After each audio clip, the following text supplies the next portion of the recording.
Hey everybody, welcome to the stream. Welcome. Hope you guys having a good day, or hoping that you guys have better days ahead. This is Marlon here, and this is actually just the weather discussion, the national weather discussion for Tuesday, October 7th, 2025. Welcome. Hope you guys just keep things well. If you were working today or whatever. Anyway, I may have kept repeating myself on that one, but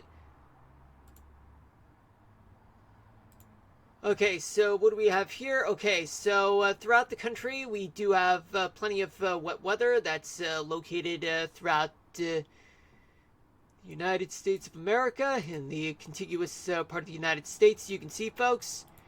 We're going to be starting off with the East Coast, and then the South, and the Midwest, and the West. That's just how we do things, folks.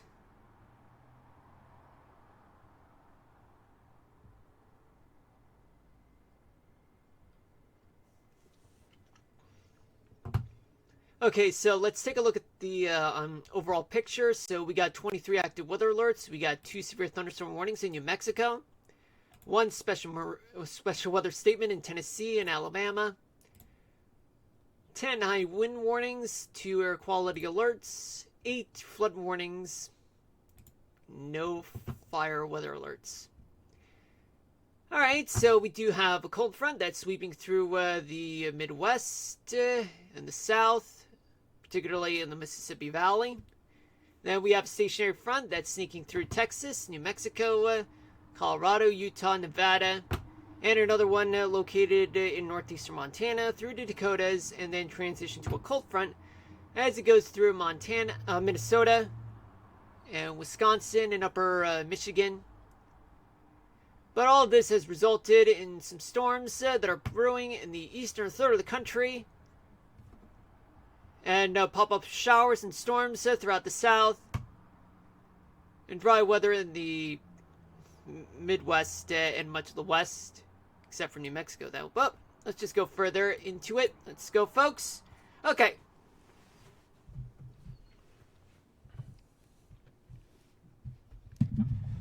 Just need to get comfortable, folks. Hold on.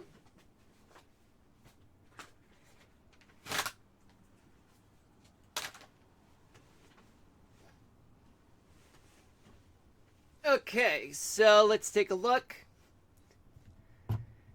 We got thunderstorms, we got some showers approaching places like northern New England, and as well as upstate New York, in the Adirondacks, western New York, western 2/3 of Pennsylvania, West Virginia, much of which is just it's just covered in thunderstorms, actually. I don't know if that's the right way for me to say, but anyway, plenty of moderate rain there. Western Virginia, plenty of showers and storms there. Hold on a minute, I think I can hear background music, folks. Hold on a minute. Never mind, it went away. So we move to the southeast. No active weather alerts there. Start off in Tennessee, we do have a special weather statement. That's because you get some moderate rain, some thunderstorms, maybe some small hail and damaging winds there. Right around, let's see, Lynchburg, Tennessee, Fayetteville, Tennessee, all the way down to anywhere north within Alabama of Hazel Green, Alabama, just north of Huntsville.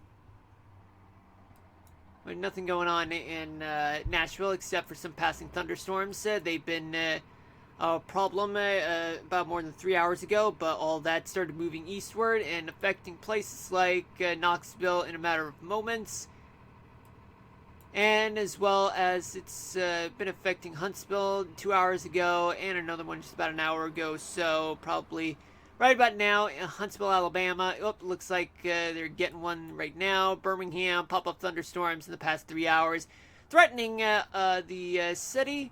And plenty of pop-up thunderstorms to the south, affecting Montgomery in a matter of moments. So just covering I-65, just pointing south of Montgomery all the way to Mobile, with plenty of thunderstorms there, and pop-up thunderstorms along the coastal parts of the Carolinas, southern Georgia, Florida. Getting some daytime thunderstorms going, though they're actually coming from the east. And there's still flood warning just located in Florida, near Daytona Beach. And we do have air quality alerts in the Houston-Galveston area, the Dallas-Fort Worth Metroplex. Plenty of pop-up thunderstorms all across the Lone Star State. Not many parts of Texas would be spared. Oklahoma, a few thunderstorms there. Arkansas. Then we work our way towards the Midwest, where there are lots of flood warnings there. In Kentucky, on the northern side, though, that's because of some moderate rain that's been affecting the northern half of the state. Though the southern half of the state, they have been experiencing some showers there, but it's not quite enough to produce thunderstorms, though. In Ohio and Indiana, in the past 3 hours, Indiana and Ohio have been experiencing some pop-up thunderstorms in association with the stationary front that's still in play right now in northern Indiana. Just a few pop-up showers and clouds there, and yet they're moving to the east, affecting Detroit, Flint, and Fort Wayne. Indianapolis, not much has been happening so far, just a few pop-up thunderstorms to the south of the city. In Illinois, not much. Chicago, it's clear.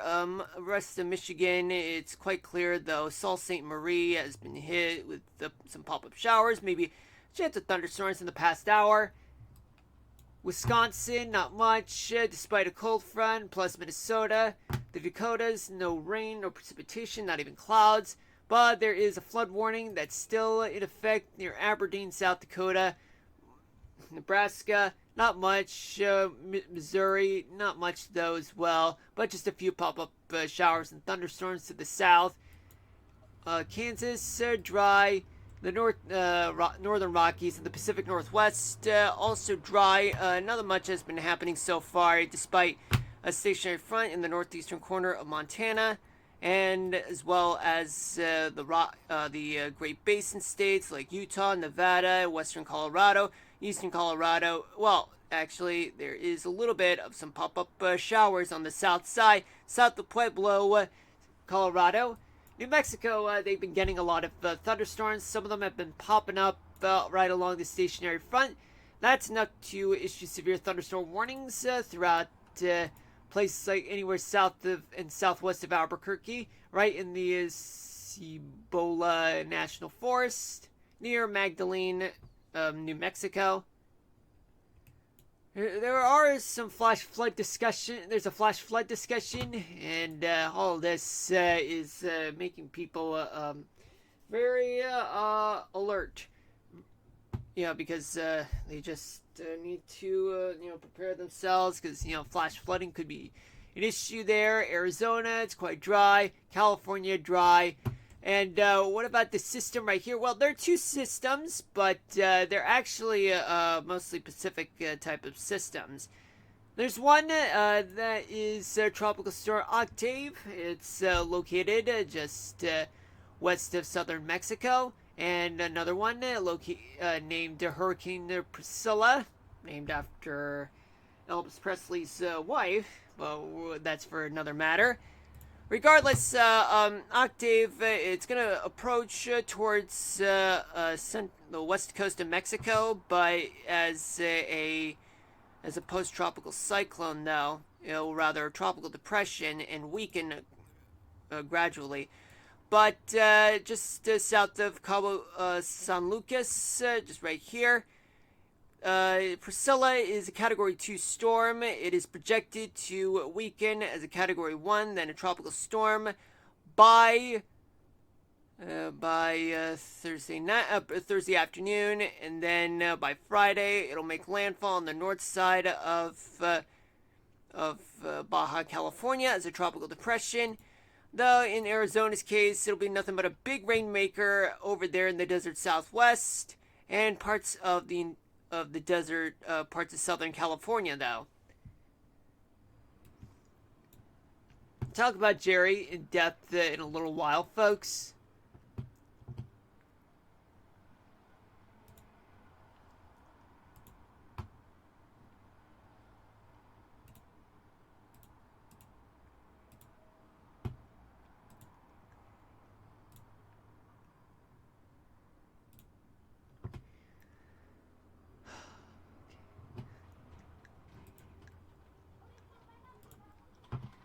Okay, so let me just change gears right now, folks, on my end, and that will be here.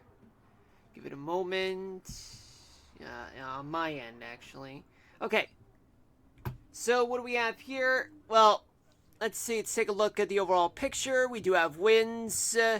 They're generally blowing to the north-northeast. Many places blowing around between 20 to 30 miles an hour. But other places a little lighter, though, blowing around up to 20 miles an hour, maybe a little lighter than that, though. But right around along the southern, right around the New England coastline, winds are blowing around 30 miles an hour there. And in offshore from Long Island and the northern part of the Jersey Shore, plenty of winds blowing up to 30 miles an hour there. And let's go to the south, where you do have winds that are actually coming from the east. In the Carolinas, they shift to the north and northeast, and plus eastern Tennessee.